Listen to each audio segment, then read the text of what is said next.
Welcome to Spotlight. I'm Liz Wade. And I'm Ryan Gertzma.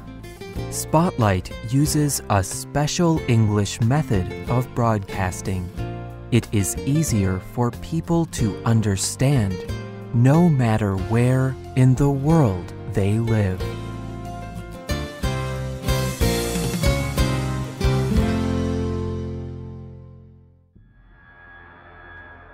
In March of 2011, there was a major earthquake. The ocean floor near Japan shook. On land, buildings fell, and people ran to safety. The earthquake also created a wave. It started far away in the ocean, but it moved quickly toward Japan. As it moved, it became larger and larger. It was a tsunami. Finally, the huge wave crashed into the coast. It destroyed many buildings. In fact, it caused more damage than the earthquake. The tsunami and earthquake killed 10,000 people, and it destroyed thousands of homes. After the tsunami, people from around the world sent money and supplies to help the Japanese people. Organizations set up temporary shelters for victims to live in. And immediately, Japan began the difficult process of rebuilding its nation. Now, it has been over 1 year since the tsunami. Japan has made a lot of progress, but it is still recovering.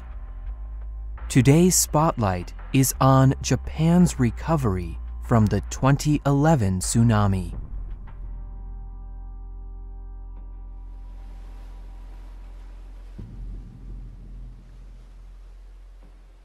The tsunami flooded much of Japan's northeast coast.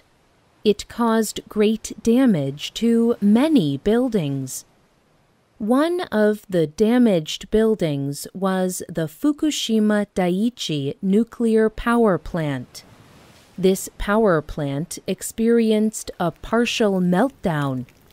The power plant became too hot. The containers around the nuclear fuel broke, and this break released radioactive material into the environment. This situation was very serious.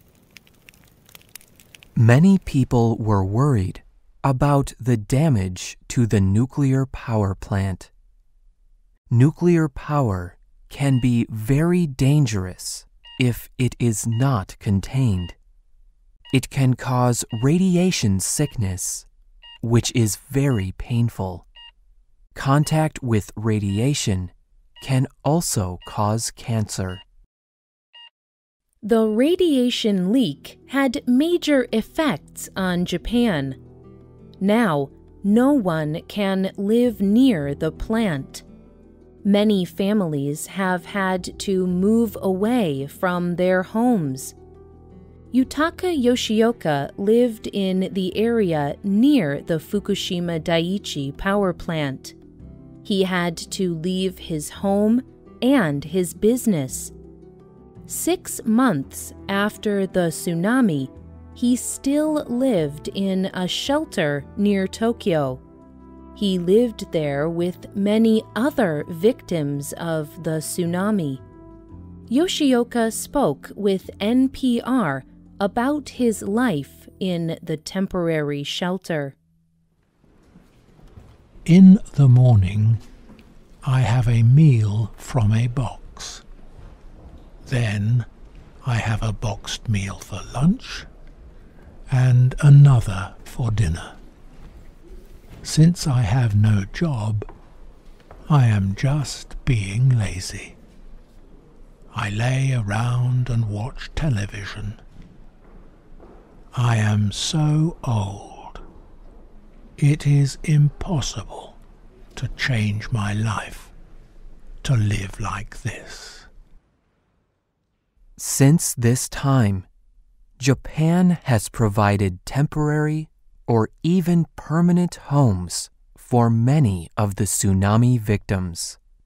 The living situations for most victims are improving.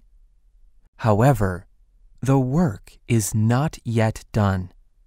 Moving people away from the nuclear power plant has been a major process.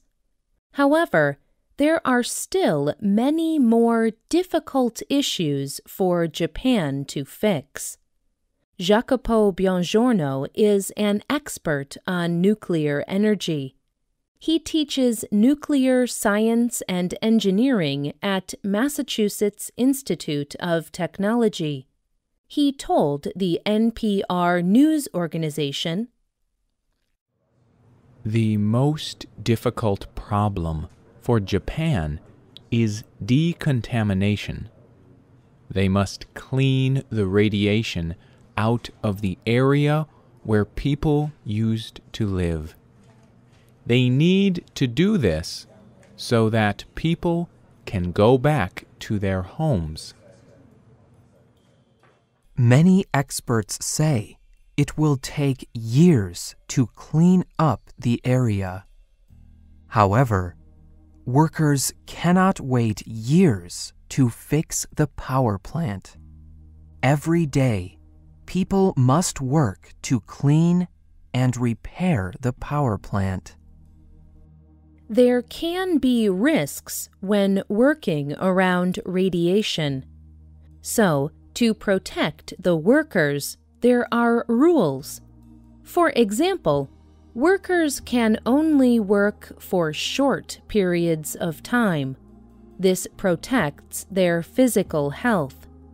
However, there is another risk, a mental risk. Most of the people working to repair the power plant are not nuclear workers. So, they do not know the risks of working around radiation. This causes many of them to worry. Evelyn Bromett is a medical researcher.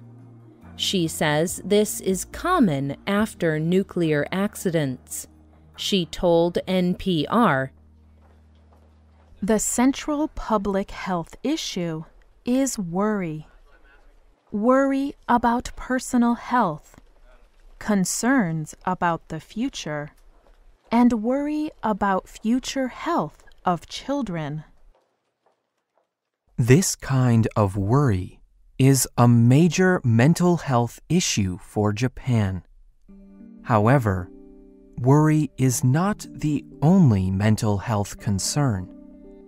Many Japanese people suffered mental trauma from the earthquake and tsunami. They were wounded emotionally and mentally. Providing care for victims of mental trauma remains important. Often, children can suffer the most from the mental trauma. It can be difficult for small children to express their thoughts and emotions about such major events. Ruiji Saito and Koyuti Rollins are both 6 years old. They remember the day the earthquake happened. They told NPR, "We were not sleeping. We were playing something. The earthquake just came, and we hid under the table. The food fell down from the table. Everybody stepped on my hair because my hair was long. Somebody even stepped on me." Akiko Kobayashi is a teacher in Japan. She says that many of her students behave differently since the earthquake. She told NPR, They are often fighting with people. They shout with really loud voices. I think they are worried and scared. So I feel very sad. When I think about the children and their future, I think it affects them a lot. Kobayashi also noticed a change in her students' artwork. She told NPR, "Suddenly, they started to color faces black, clothes black, everything black. Not all the children, but some children. But it is getting better now."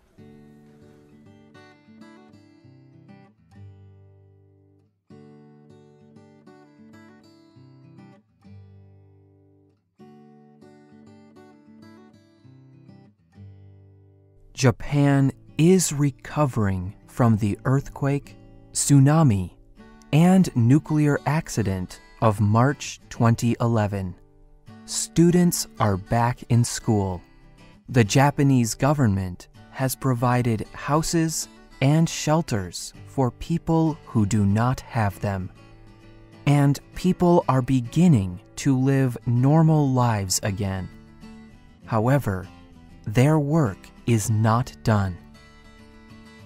The United Nations leader, Ban Ki-moon, believes Japan has responded well to these terrible events. 1 year after the earthquake and tsunami, he gave a speech. In it, he spoke about his visit to Japan after the earthquake. His words express the spirit behind Japan's recovery. I will never forget the faces of the young Japanese I met. In a minute, the earthquake destroyed their homes. Some of their friends and parents were missing or dead.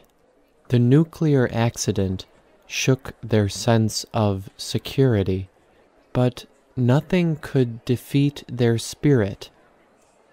When I met with the people of Fukushima, I heard their simple wish for the world, that no country or community should suffer what they had been through. The writer and producer of this program was Diana Anderson. The voices you heard were from the United States and the United Kingdom. All quotes were adapted for this program and voiced by Spotlight. You can listen to this program again and read it on the internet at www.radioenglish.net. This program is called Japan in Recovery. We hope you can join us again for the next Spotlight program. Goodbye.